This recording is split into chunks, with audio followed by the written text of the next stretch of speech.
A Forgotten Promise. It was a cold evening in London. The rain poured heavily as Emma rushed to catch her last bus home. Just as she reached the stop, she slipped on the wet pavement. Before she could hit the ground, a strong hand grabbed hers. "Careful," a deep voice said. She looked up and saw a man with kind brown eyes and a warm smile. "Thank you," she murmured, shivering from the rain. "I'm Liam," he introduced himself. "Emma," she replied. The bus arrived, but before stepping in, Emma turned to Liam. "Maybe we'll meet again?" Liam smiled. "Maybe fate will decide." And with that, the bus drove away. Days passed, but Emma couldn't forget Liam. Then, one morning, she found a letter in her mailbox. "Dear Emma, I don't know if you believe in fate, but I do. If you feel the same, meet me at the old bookshop on Baker Street this Sunday at 4 p.m. Liam." Emma's heart raced. Was this a dream? That Sunday, she walked into the bookshop, nervous but excited. Liam was there, holding a book. "You came," he said, relief in his voice. And so it began. A love written in letters, shared over books, coffee, and endless conversations. Months passed, and their love grew stronger. But Emma noticed something strange. Liam never spoke about his past. He never let her visit his apartment. Whenever she asked about his family, he changed the subject. One evening, as they sat by the river, Emma finally asked, "Liam, what are you hiding?"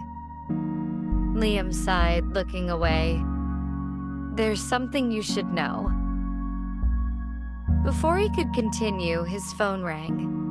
He hesitated, then answered. "Yes, Dr. Andrews. I understand. I'll be there tomorrow." Dr. Andrews? Was he sick? Emma's heart clenched. The next day, Emma followed Liam to a hospital. She saw him enter a doctor's office, looking anxious. After he left, she knocked on the door. "Dr. Andrews, I'm Emma. Liam's..." She hesitated. "I just need to know what's wrong with him." The doctor sighed. "Liam has a rare heart condition. He's been on the transplant list for years, but now he doesn't have much time left." Emma's world shattered. How could he keep this from her? She ran to him, tears in her eyes. "Why didn't you tell me?" "I didn't want you to love a dying man," Liam whispered.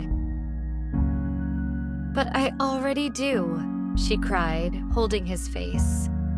"And I'll fight for you, with you." Liam's condition worsened, but Emma never left his side. She wrote him letters every day, telling him about their future. The places they'd visit, the books they'd read, the love they'd share.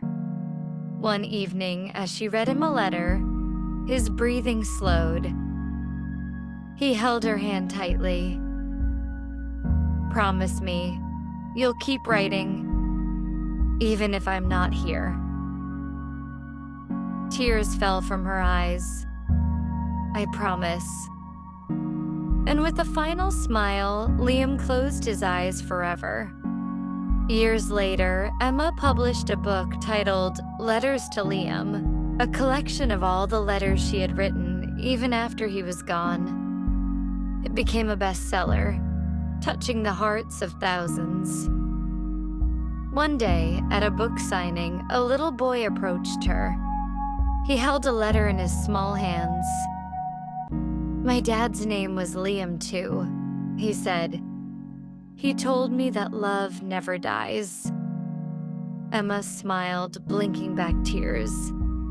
He was right. And as she signed the book, she knew love never fades, not even in death. Moral of the story: true love is not about how long you have, but how deeply you love.